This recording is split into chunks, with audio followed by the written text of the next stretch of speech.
Is the boycott of Target terrorist behavior? Does the UFC have a capitalism problem? Did the US government lock people in their houses during COVID? We'll talk about these takes and more on today's episode of Good Take, Bad Take. Hey friends, welcome to this episode of Good Take, Bad Take. This is the podcast where we gather takes from all across the internet. We like to highlight the good ones, point out what they're doing good, as well as highlight some of the bad ones and point out where we think they're, not making such good arguments. My name is Britt, and I'm here with my co-host Donnie. And before we get into some of these takes, make sure to like, share, subscribe. It helps us out a lot in the algorithm. You can find us on Instagram at Good Take Bad Take Pod, and on Twitter and YouTube at Good Bad Take Pod. Without further ado or verbal stumbles, let's move on to our first take of the day. So we've got Greg Price tweeting out a quote by AOC, and AOC says or writes, "I ask you to think about the last time a person has said in this country that the government does too much for them." What do you think? Well, and obviously we're critiquing AOC here, not Yes, Greg Price for relaying it. And this, there's a video of her whole speech, and this excerpt I think was just choice from it. This is wrong on so many levels. Obviously, this is such a bad take, and the thing that I wanted to hit at, because I saw a lot of people who in the replies, sort of snapping back with the JFK quote that ask not what your country can do, exactly, and that's definitely fair. But I also want to just it's such a false premise, to bring in and say, like, the government isn't doing enough for its people, like, because if you were to ask people, tons of people would say, the government's not working, it's not doing enough for me. But that's operating on the assumption that, one, it should be doing something, and two, that by telling it to do more things, that will make it do more things. Like, that's crazy to say, like, this car that has an engine broken, it's not moving. Ask the last person, when has this car driven as far as you needed it to? Yeah. So we need to buy more gas and put it in there. It's like, no, if you're dumping gasoline in a car with a broken engine, that's not going to make the engine work. And then, of course, if we want to take this example further, it's like, government is, if government's a car, it's a car with an engine that literally has nothing inside it because it's designed not to work. And if anything, the engine is geared to explode. It's wired to detonate. That's what it's designed to not do, the thing that people purportedly want it to do. So this idea that it's like, by saying the government isn't working or hasn't done enough for people, by saying, like, oh, people think this, you're not proving that we ought to have a more expansive government. If anything, you're highlighting why the government we have fails. So at best, we should scale it back so it can do things manageably and reasonably, or even better, let's, and at worst, it's designed to go in the reverse. So even better, let's dismantle it and get it out of our lives. Yeah, I mean, it really makes you think of the quote, "With friends like these, who needs enemies?" Yeah. And it's, I like how you tackle this, because a lot of people think that it's like, well, the government just needs to be doing the right sort of things, or it needs to actually be focused on helping the people instead of, I think about the Anakin quote in Attack of the Clones. He's like, people need to get together and make decisions based on what's the best interest for the people. And it's like, it's so funny and idealistic, because it's like, oh, like, well, yeah, that's never going to happen because everyone has their own motivations. And so the fact that you give everyone this power means that it's never going to happen in the first place for the best of other people. And if this quote would be funny if she said, "I ask you to think about the last time a person has said in this country that the government does too much to them instead of for them." Because if you think about, like, the government, like, a lot of these things a lot of AOC's things are centered around, like, oh, well, we need to provide this social program, or we need to pay these sorts of reparations, or we need to, pay this sort of money or fund this or that. And it's like, okay, well, the driving factor of why people are so miserable, and it's been obscured so far, but is the Federal Reserve and the printing of money. We have literally it sounds so nerdy, and that's what's so insidious about it, is that, like, oh, people don't want to, they hear the Federal Reserve, they hear printing money, they hear inflation, they don't understand the concepts of those things, but they don't understand that those are the primary drivers of so much evil and awfulness. It's the primary driver of us being able to do needless wars and killing innocent people in foreign countries. It's the primary driver of destroying the family unit, because now, a husband and a wife cannot work off. A lot of husbands and wives can't work off of just one income. because inflation has destroyed the purchasing power of their dollar. It destroys the incentive to save and to be responsible. So a lot of these things that have broken down our cultural values, that make people desperate, that eliminate safety nets, that eliminate and erode the social fabric, are because the government has printed money so they could hypothetically do more for you. But obviously, you can kind of see how crazy and circular that is, and that the more they do to help you, the worse off you are. So it's like at some point, maybe you should just say, I don't really want any more of your help. Can you just let me keep 50% of my income that I earn, and I'll figure out how to help myself?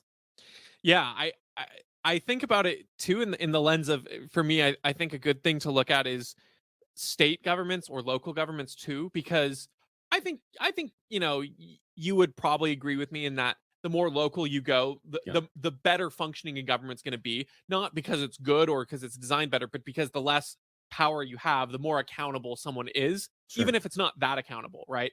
So you look at, maybe state examples, and you look at maybe it's not a perfect measure because it's very different in all kinds of uh ways to measure this thing out.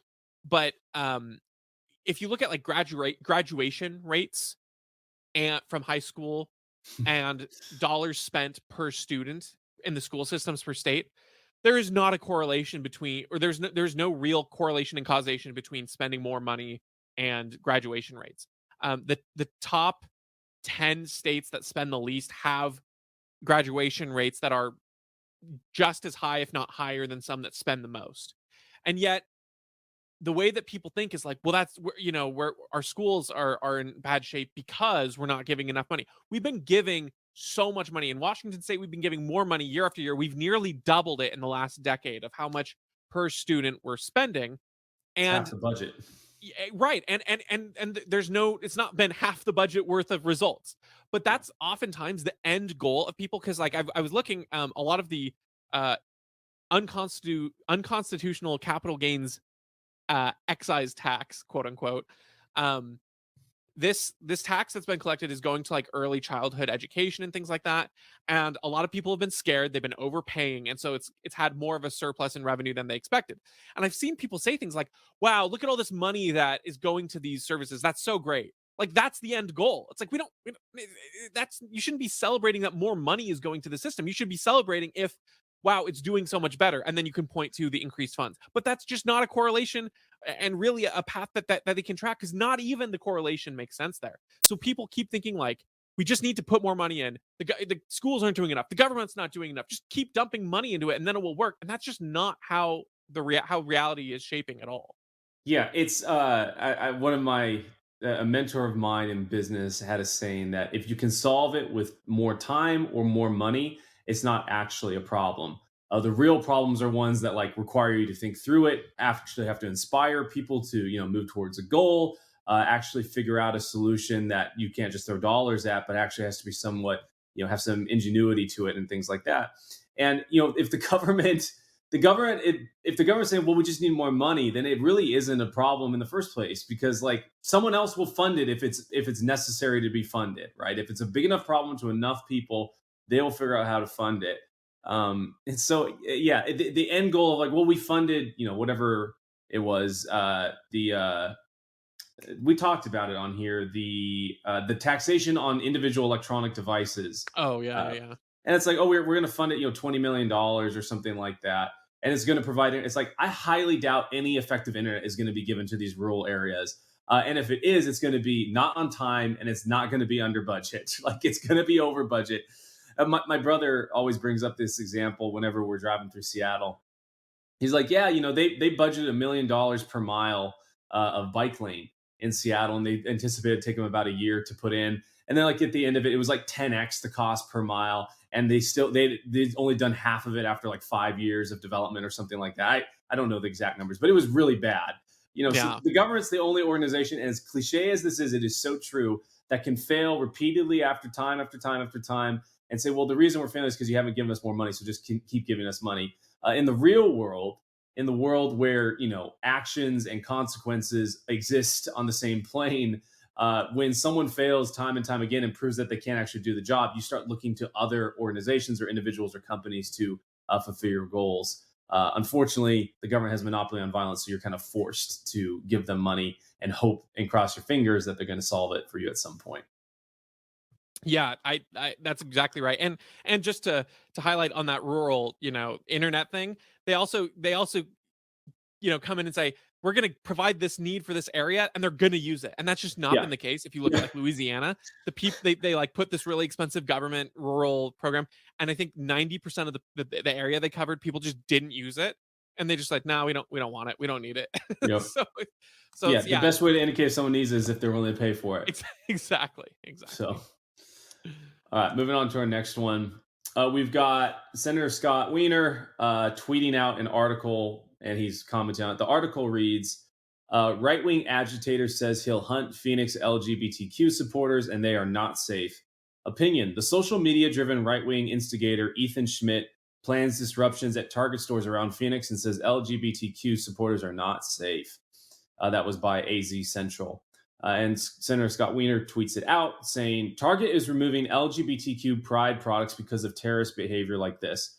Yes, this is absolutely terrorism, and Target should be ashamed for caving in, just like Anheuser-Busch caved in. And people wonder why there's so much fear in our community. I'm assuming you want to critique Scott's take. Yes. Yeah. Yeah, that is correct. So the funny thing is, I found this take and I found this tweet like pretty close to when it was posted. Okay, so I just took it as is and put it in. But since then, I looked and the beautiful Twitter community notes popped up under this particular post to give context to what's Oh, happening here. great. So I wanted to take on this tweet just as is, assuming that there was this person and the video shows a guy going in and taking like pride merch and like throwing it on the ground and stomping on it or whatever. And I was going to say, that's terrible behavior. That's stupid behavior, but it's the action of one man and there's a lot more to take. And I will still go that route. But what was just so rich and sweet to find out was that the context shows that video was from 2021. It was this individual guy who was known for going on, like doing his individual stuff, and has nothing to do with the recent outrage and boycott over Target putting in LGBTQ stuff in the kids section. So it was completely unrelated. And this guy's talking about how this is terrorism. They should be shamed of caving in. This is why. It has nothing to do with this most recent stretch of people actually like responding to say, hey, we don't want you to put sexual things in the kids department. So this was just a massive fat L for this guy. Talk about, spreading misinformation. This guy's a complete Yeah. joke. I don't know. I guess the first thing that I would say to this though is, let's assume for the sake of argument that there was one person doing this in Mhm. response to this happening. One person's actions like that are like that. Yeah, that's unfortunate. I don't believe in going in and trashing and destroying things. That doesn't make what happened okay, and it's also not terrorism. And the fact that like you would look at what happened in like the BLM riots and stuff with that kind of destruction, that kind of senseless looting, you would look at mass amounts of people doing it, the police refusing to stand up. That was all good and dandy. But removing, you know, in this case, one person doing this who's an agitator, that is that is ridiculous. That's starting all these hate crimes right again on the wake of a trans activist going in and shooting up a Christian Yeah. school for being Christians. It's this absolute iron law of woke projection in play here, and this was a great example of it. And it wasn't even right because of the fact that this video wasn't accurately deemed there. So. Yeah, yeah. That's really funny about the community notes. I mean, that make it's almost like we don't even have to argue against this take. It's just clear as Yeah. day right there. But like you're saying, for the sake of argument, you know, Target is not removing the their Pride products because of one dude in. I mean, how many stores does Target have? It's got to be thousands, of stores.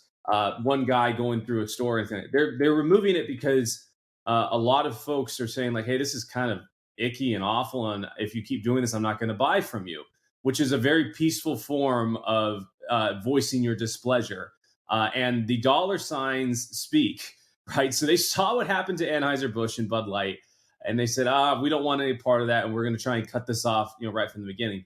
It had nothing to do with, one person. Now, if every single store, or let's say, there was a nationwide movement where basically every major city had thousands of people taking the streets, threatening to completely loot and rob every single store in sight, then you could probably call that terrorism, because it's on a national scale, somewhat organized, and it basically is saying it's not going to relent until the violence and the robbing and all that stuff is not going to relent until certain actions are taken, and even after the actions are taken, they're going to continue.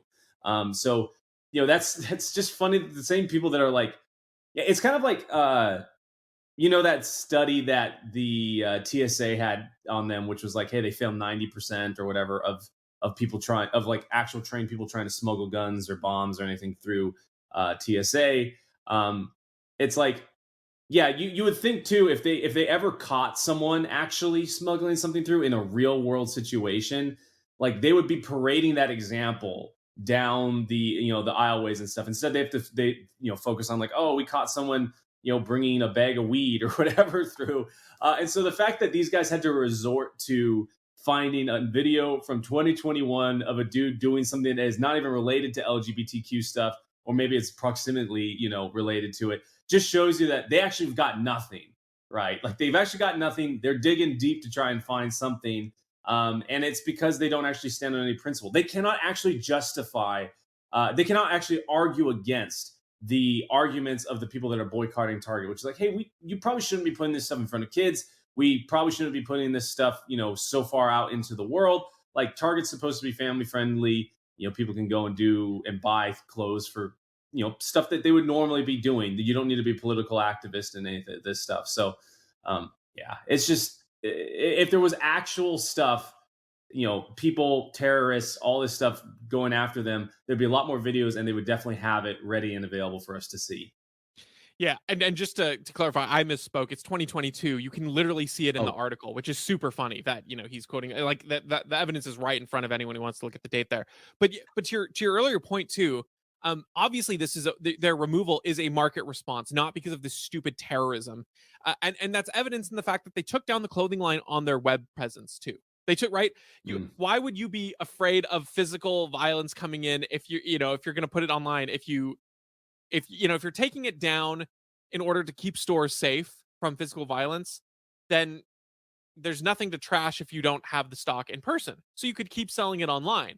But that's not what happened. They recognize that no, this is a much bigger force than some, individual or even, group of people who said they're going to terrorize stores with it.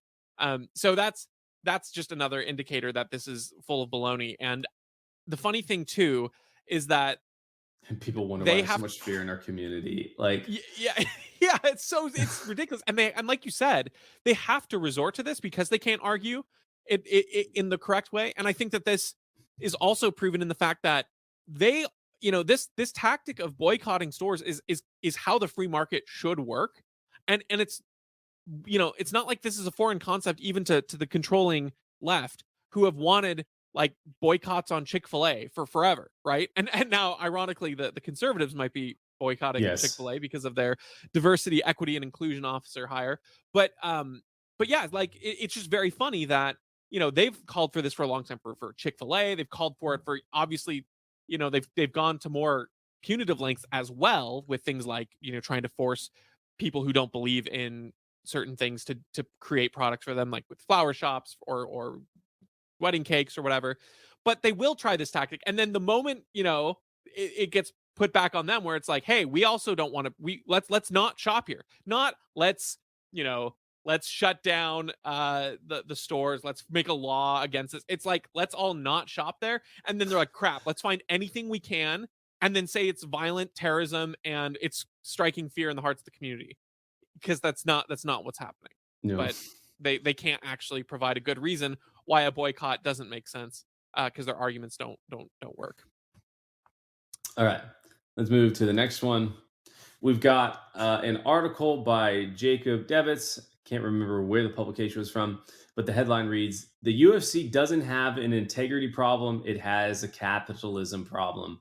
Last year, a major fight fixing scandal broke out in mixed martial arts company UFC, centered around a fighter turned trainer, James Krause. no one should be surprised. The UFC's neoliberal business model, all neoliberal business model, all but incentivizes corruption. So some background: Yeah. James Krause is a former UFC fighter, had an okay career. Also now a coach, did pretty good at coaching as well. But he had like a Discord server where he would give out like betting picks to people so they could pay to be part of it. And he'd give them betting picks. He had a fighter on a card, and they basically deceived the UFC about the fighter's knee status. So his knee was actually kind of busted up. And James Krause told a bunch of people, like, hey, bet against my fighter because his knee is probably going to blow out with the first kick that he throws. And so that kind of swung the money line in a way. And then it prompted this huge investigation. He got canned. And there's a lot of other types of regulation within the UFC itself against this. So with all that background stuff, what do you think? Is there a problem with their neoliberal business model? Well, no, right? Like the funny thing, I guess the first thing that comes to my mind, and maybe, maybe you have more in-depth thoughts, but the idea that there is behind the scenes fixing of things and deception, and that sounds like, yeah, that happens sometimes in capitalism. It happens every time in government controlled Every anything. time. Like that is the name of the game for the people who control politics. Like look at as basic and supposed to be as democratic and open a process as choosing your presidential nominee. You look at 2016 and the whole thing was rigged for Hillary Clinton with back end deals, people deceiving. Look at the entire security apparatus going behind Donald Trump's back and accusing him of colluding with the Russians. That was all, lies behind, making up stories and sharing things behind the scenes. Literally everything the government touches is full of that. And sometimes that can happen in capitalism too. And hopefully in capitalism, there are metrics where this gets called out and they pay for it. The problem is people find an individual flaw or critique or problem or bad actor in a system, and then they reconfirm their own bias rather than looking for a pattern of these things throughout the course. It's like, I didn't always used to believe that government was, corrupt from the core and everything it touched was ruins. I didn't. But over time, I saw the pattern and I realized by looking into its design how it is designed to promote this kind of thing. People so often are told that about capitalism, but they don't realize that, like, that's life, in that there are going to be problems. These things happen. Does capitalism incentivize it? And his argument is yes, but I would say no. Capitalism doesn't incentivize it in so far as any other system will incentivize cheating and corruption. There's always an incentive to cheat and to be corrupt, but in a free market, the only other incentives you have are to be honest and to provide the best value, because when the cheaters are caught and found, then they lose that market share. They lose that. And so being honest actually gets you a reward of loyalty, of popularity, and things like that. So I think it's so funny because they'll look at one flaw or one bad actor coming out of a sort of a free society and act as though, the freedom to have people do what they will means that, like, we're claiming that no one is ever going to cheat ever. And that's not the claim. We're not saying, allow the free market and capitalism and it will be a perfect utopia. No one misbehaves. We're just saying that is a much better outcome than incentivizing that at every level, which the government always does. Yeah, some of the like we've talked about this before, but like the time horizon, like when we talked about the video game stuff of like, oh, like the Star Wars video games and video games aren't getting better. It's like, well, your time horizon of looking at that not getting better is less than the time it takes to develop a new game. So people like game studios adapt to the feedback, and then the next round of games are going to be awesome. Same thing with the UFC and this whole issue, right? Like the UFC's main draw, and Dana White, the president of it, has said this, is that he wants to give you like, oh crap moments, like every single time you watch, like, wow, that was an amazing fight, really good competitors, it was legit and awesome and true and a display of good heart and fighter spirit and all this stuff. That is the brand that their company is made on. And if it ever got soured by the fact that like maybe there's something shady going on behind, maybe they're fixing fights. This is why boxing is not as popular anymore, because there's a lot of talk and thoughts that boxing is fixed. And I think a lot of it might be a little bit more legit than we would hope. But yeah, the UFC tries to keep it pretty straight up, and they want to have that squeaky clean image, regardless of whether there's corruption or not. They want to have that image. So the second this all came out, the pressure from the public and the image is what made the UFC have to change its policies on this stuff. What really sucks though is that the additional like potential threat of regulation by the state force them to also say now, like, oh, well, we can't even allow fighters to bet on themselves, right? Like, that's like absolutely ridiculous. Like, you should be able to bet on yourself. I mean, you're betting on yourself when you get into the cage. You're betting Yeah. with your life and your physical health and all these things. Why would you not want to just put all your chips on you, when you step into the cage? But because of threat of regulation by the Nevada State, Sporting Commission, as well as potential federal investigations and things like that, they're like, well, we need to be as squeaky clean as possible on paper. So now fighters can't even bet on themselves. And we've talked about this before in another, I believe, article about, the UFC's pay gap and things like that, because they pay like 20% of their revenue to athletes as opposed to like the NBA or NFL, which pays 50% of their revenue. But the thing is, like, the UFC, like, brand endorsements and things like that carry more potential revenue. Like, Conor McGregor was the richest athlete in the whole world for like a couple years in a row. So like even though you only get 20% of the revenue, like, the fame and popularity and brand endorsement deals and other things add up to more, so they can afford to pay they can UFC fighters will take less of a pay because they know that it's in service of a longer term goal.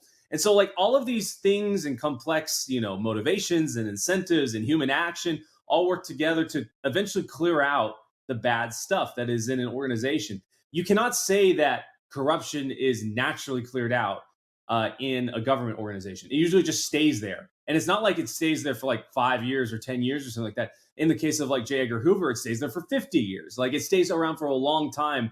But private companies and free markets have a mechanism for clearing it out. Yes, it's not going to be right away. It's not going to be within 6 months. I mean, sometimes it can be in 6 months.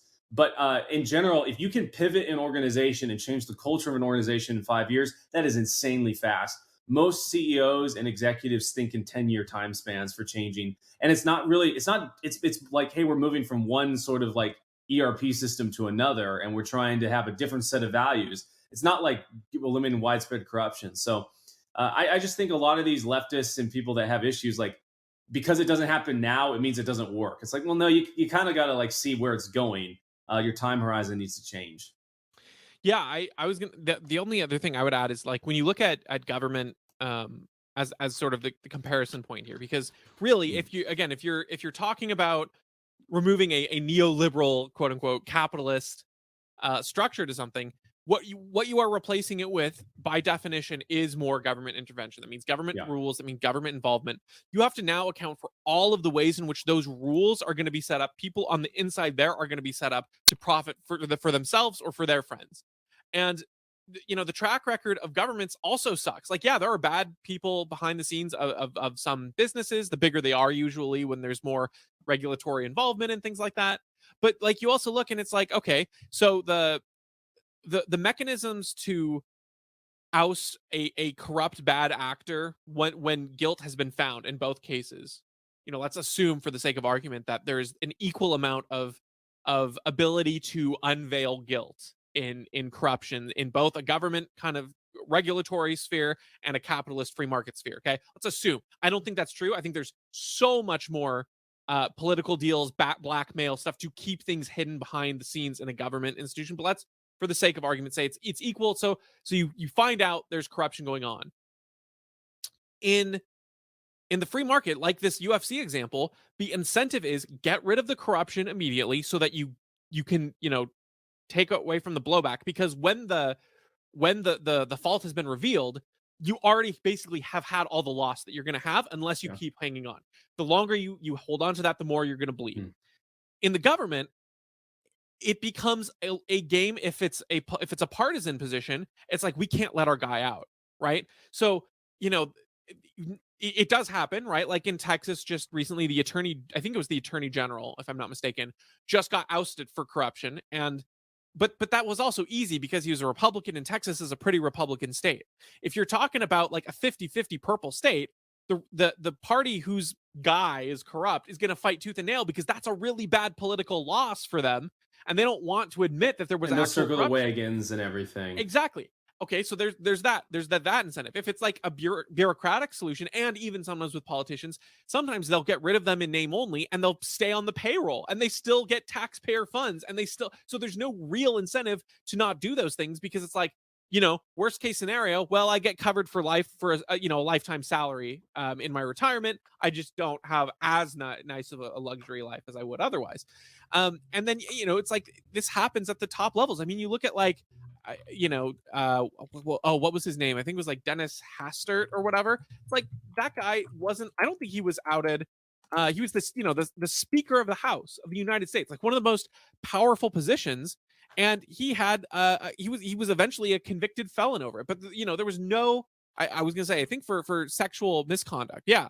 I mean, like he was in office from like '99 to 2007, and then he went into the lobbyist circle, and he wasn't. He finally was put in prison for like 8 years later maybe, and that's in kind of the most extreme example.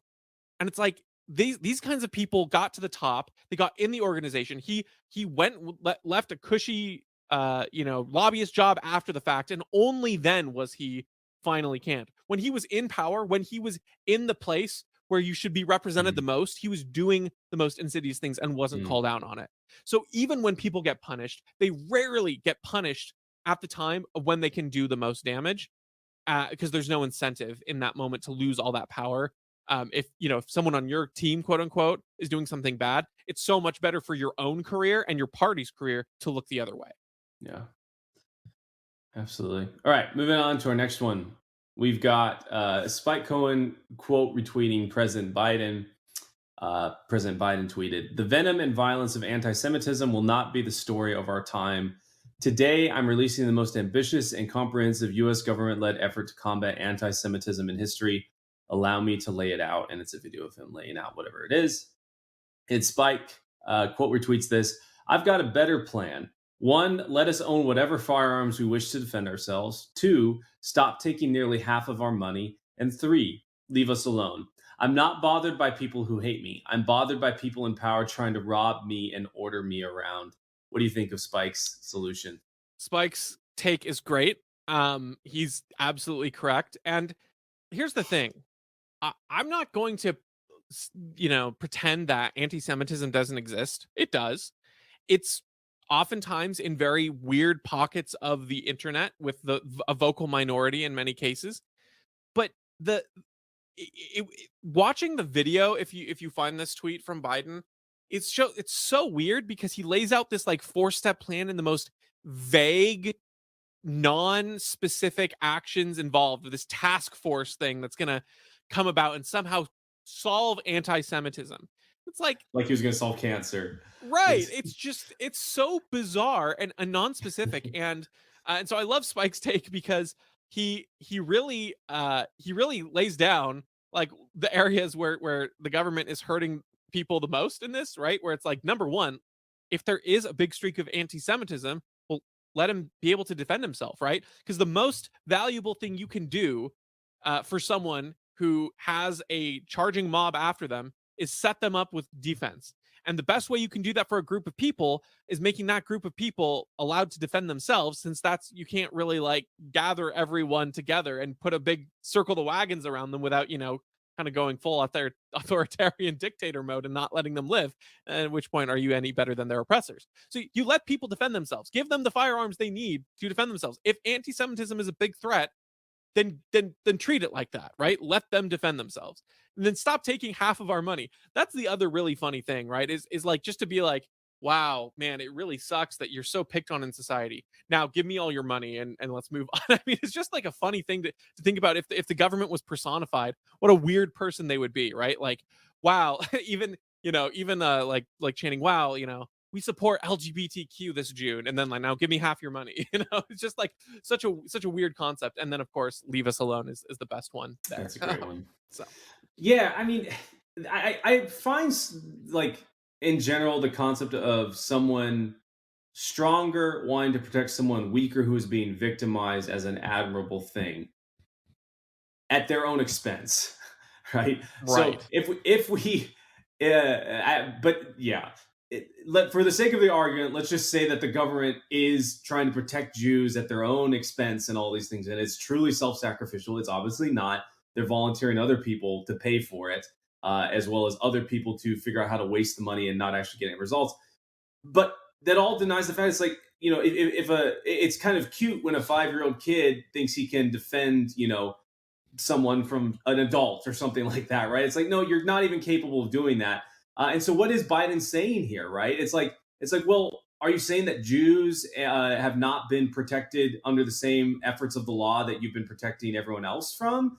Because you obviously aren't doing a very good job in your current state right now protecting everyone according to their own, what they're saying about anti-Semitism and all this other stuff. So it's like the government isn't capable of protecting you, right? Like it just obviously, like they haven't been able to protect them up until now. And just because they're focused on doing it now doesn't mean that they're going to do any better job than they were before. So Spike's solution is great. It's like, hey, like if we're both the same and you can't be everywhere all at once because you're so busy defending the world, like, could you just let me defend myself? Like, just let me have my guns. Let me have the tools that I can use to defend myself and feel safe in my home.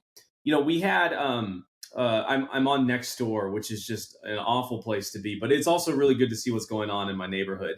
And I saw a video camera footage of, and this wasn't exactly in my neighborhood. It was in one of the towns kind of just next to us though. And there were 5 males that rolled up to a house and they busted in the door and the alarm at the house went off and they kind of scattered because they were scared of it. But let's say there wasn't any alarm. Like 5 males coming into your house, all able-bodied, all young, and there's one of you. It does not matter. You could be freaking Conor McGregor. You could be John Jones. You could be, any of you, Tyson Fury, any of the best hand-to-hand combat people. 5 against 1 is not good odds because chances are you're going to get overpowered in some way, one way or another. I think some of those guys could probably take a lot of people, but still, it's not good odds. Much less if you're like you or I, and we haven't trained our whole lives, fighting people. So in those situations, you need to have some way to defend yourself. And yeah, a 9mm with 10 rounds in it is not going to go very far, with 5 dudes. You'd have to be expert shot with those 9mm of 10 rounds of 9mm to stop all of those guys. And lo and behold, in Washington State, we're not allowed to own magazines over 10 rounds anymore, right? So in that situation, it'd be pretty good to have an AR-15 with 30 rounds in it, or be able to have, extended mag for a pistol in a Glock, somewhere between 15 to 20 rounds within that. That would be, not ideal, but it would be better than just the 10 rounds. And so, the government constantly will tell you, oh yeah, don't worry, like give up your arms, give up your independence, give up your ability to save and plan for the future. We will take care of you. But time and time again, you get politicians coming and promising that they're going to take care of you for all the times that they haven't taken care of you in the past. Joe Biden has never been able to take care of you. So what makes you think that he's going to be able to take care of you now just because he's saying it? He's been saying that the past 60 plus whatever years he's been in the government. It's not going to be different this time. Yeah, I think that's absolutely on the money. All right, moving on to our last one. Sorry, did you have one more on that? Or Nope. okay, cool. We got Paul Hugenberg. I think that's how you say his name. He's quote retweeting Dave Smith, who you are and I are big fans of. Dave Smith's tweet writes, "The only time people got locked in their house was when Trump was president. You are very fortunate to have one of 3 decent Republican governors who didn't lock down much. For that, the libertarians shouldn't run against him." I believe he's talking about Ron DeSantis in that tweet. And then Paul Hugenberg quote retweets saying, "I don't recall being locked in my house ever. I don't recall anyone being locked in their house ever." Are we living in different realities? What do you think, Donnie? Well, I think first of all, this guy didn't even have the courage to actually quote retweet him. It's a screenshot of the tweet. Yes. So we wouldn't tag him, like as if like, oh cool, now The wrath of Dave Smith is brutal when it comes down. So yeah, exactly. Yeah. maybe he's as if blocked, this isn't though. I don't know. yeah, that's also I guess a possibility. Yeah, no, this is a terrible take. I mean, like, even if you weren't literally locked in your home, like some places were, right? They're literally in China and things like that. And some places in the country they were. The point, of course, is not that you were literally locked in your home. That's stupid semantic game to try to play. The point was you were forcefully prevented from working. You were forcefully uh, prevented from so many other things. Like they wanted you to stay home and not go out and all those kinds of things. And they made it prohibitive. I knew people who got pulled over for driving during those early weeks of COVID here. Like they were driving somewhere and they got pulled over saying, "Hey, do you have a valid excuse? Do you have a on a need to be basis?" Right? They issued licenses for people who were what was the term again? Oh, what did they use? It was Essential worker. essential worker, essential, exactly. So no, maybe you weren't literally locked in your house every single time, but man, was that the effect of so many places. Like you're going to tell someone who couldn't go to a public park, who couldn't go to their job, who couldn't go to the grocery store without, being going at a certain time or having to pick up. You're telling them, "Yeah, no, you're not locked in your home." Like, okay, really? That's you're just being a semantic d-bag. Well, what I don't, I mean, well, I remember people being locked in their homes. It wasn't necessarily here in the United States, but they literally Yeah. welded people into their homes and apartments in China. I mean, Yes. there's this haunting video of these high rises of people that have been now locked and welded into their apartments and condos, getting out on the balconies and screaming, "We've run out of food. We've run out of water. Please help us." Thousands of people screaming that. So yeah, there were regimes that did that, and just because the United States didn't stoop to that level of it, because most of us, a lot of people had guns, and so they'd be too foolish to do that, and then we haven't been disarmed like the Chinese have. But that doesn't mean that the intent, right? Like the United States government would have done that if they could have. Trump was so desperate to appear like he had everything under control. He definitely would have done something like that. And a lot of his talking points now that he's running against DeSantis kind of echo that. I mean, him saying that New York did it right is just crazy. Like Yeah. that's just such a crazy thing to say, and it's really annoying that he's doing that. So yeah, we didn't. No one was physically welded into their house here like they were in China, Paul. But like you were saying, you basically couldn't, leave your house without fear of being potentially arrested. You couldn't go to the beach or be outside without potentially, helicopters swarming you.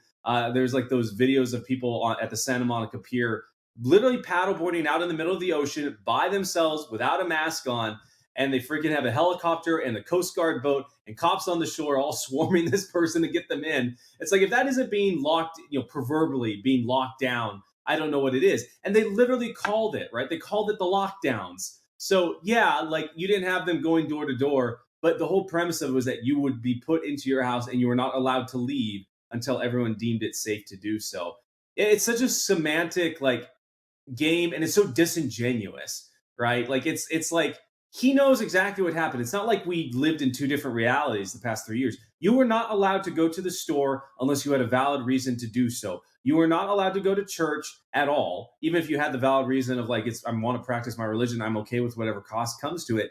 And you're not allowed to get together with your family or anything like that. That sounds an awful lot like your ability to move freely, which seems like being locked in your house or locked in jail, was taken away from you. So I don't understand like the need. It's like there's so much animus towards Dave Smith and the Mises Caucus and anyone that was anti-lockdown, to be frank, that they're willing to stoop to these lows of making these weird semantic arguments. It's like, yeah, you're right. Like we weren't welded, but in practice, we basically were. Exactly. And the thing that's so stupid, I mean, you were mentioning this, is just like this is the semantic nature of this is like even if there was no one in the world who was literally locked in, like we mentioned, there were in the world, but the point is that this was a drastic encroachment on civil liberties. This was a huge shift in the normal life of the average American. The point here isn't if someone had a physical latch on their door and wasn't let outside. The point is people's lives were wrecked. They were told that they couldn't go places and their businesses were shut down. That's all you need to say. Saying, locked in their house, that's kind of shorthand for all these things. It's the point, the greater point Dave's making here is like there were a few people who stood up to this overwhelming consensus of, hey, change your life drastically and the government's going to tell you you can and can't do things. There are a few people who stood up to that more than others, and those people should be supported in a moderate way, like libertarians shouldn't run against them. That is the point he's making. And if your brain dead take from that is, actually there wasn't a lock on my door, then you don't get it. Not only are you misunderstanding the point of the tweet, you probably bought into the lockdown rhetoric. You were Yeah. probably one of the sheep, and you probably still are someone who doesn't get how big of a mistake it is. This is the kind of person who probably can work from home, who probably gets to have everything they need in a self-sufficient way to them. They can DoorDash, they can afford to do all these things. They weren't in a situation where their livelihood was ruined. They weren't in a situation where all of their activities that they liked to do, all their ways to socialize, were taken away. Because believe it or not, some people don't have friends exclusively online. Some people like to go out and meet with other people in person. And so the absolute blindness of this person is, to me, it reeks of someone who was like, their life wasn't that changed by all this, and so they're like, what's the big deal? And that's the scary thing, because that's kind of Yeah. the broader reach of so many government policies. Like, people who don't want to say anything daring or brave being like, well, what's the big deal if free speech goes away? Like, so people just can't say racist things. What's the problem? And they're like, if my little bubble, if I'm within this Overton window, then who cares about the broader applications? And that's what this person strikes me with, except in a shockingly bad way with COVID, because COVID really said, hey, put a pause on your life. And if your life is as such that you weren't affected by COVID in this way, that says a lot about you. That's not so positive. Well, that's funny you bring up the well, what's wrong that they just can't say racist things? Like it reminds me of the right during the Afghanistan and Iraq wars and the war on Yeah, terror being like, well, if you have nothing to hide, you have nothing to fear. Like exactly. I have nothing to hide. I'm proud. I'll happily get out of my car and let the officer look through every nook and cranny and plant some drugs so he can get me. And it's like, oh, how silly now, you Republicans that supported that, because that whole entire apparatus, once someone else controls it, is going to be turned upon you. And at some point, it's going to flip the other way. And it kind of is in some instances with the left, that you're going to have some really strong man, right wing dictator type. Not talking about Trump, but someone else that's actually scary come to power, and people are going to be, you're doing all this crazy stuff, with the kids and the trans stuff, and then we have a lot of lingering resentment, especially with all the gaslighting that people like Paul are doing here. We're saying, oh, it wasn't that bad, or no one was locked in their house. Oh, yeah, maybe you lost your business, but not everyone lost their business. It's like, well, yeah, there were thousands and thousands, millions of people that lost businesses and employment, that would have perfectly been fine if people hadn't bought into a delusion and allowed the government to push them around.